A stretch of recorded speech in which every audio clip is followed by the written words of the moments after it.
Hello everyone, সবাইকে জানাই শুভ নববর্ষ। আজকে সকালবেলায় তোমাদেরকে নিয়ে চলে আসলাম ছাদে। তার কারণ জানো, এই বছরের প্রথম পদ্মের কুড়ি এসেছে, সেটাই দেখানোর জন্য। নিচে নামতেই দেখি মা ম্যাগি করে রেখেছে। ম্যাগিটা খেয়ে আজকের প্রথম কাজ হলো বেডশিট চেঞ্জ করা। নববর্ষ, বেডশিট তো চেঞ্জ করতেই হয়, তাই তাড়াতাড়ি করে সব ঘরে বেডশিট চেঞ্জ করে নিলাম। আজকে তো তোমরা সবাই বেরোবে হালখাতার জন্য, আমিও আজকে যাব পিসি চন্দ্র জুয়েলার্সে। তাড়াতাড়ি স্নানটা সেরে নিলাম। তো মা দুপুরবেলা তো লাঞ্চও দিয়ে দিয়েছে, সেখানে ভাত, শাক ভাজা, চিংড়ি মাছ আর খাসির মাংস ছিল। আর আমি এখানে জামাটামা গুছিয়ে রেখে দিয়েছিলাম, তারপরে একটু ঘুমিয়ে নিয়েছিলাম। ঘুম থেকে উঠে রেডি হয়ে নিয়েছিলাম, আর রেডি হয়ে আজকে আমরা বেরিয়েছিলাম পিসি চন্দ্রের উদ্দেশ্যে।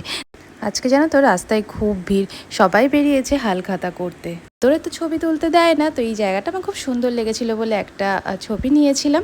আর তারপরে সেখান থেকে বেরিয়ে পাশেই ছিল মঞ্জনিস থেকে একটা কেক খেয়েছিলাম, একটা গিফটও পেয়েছি, সেটা দেখাচ্ছি গিয়ে।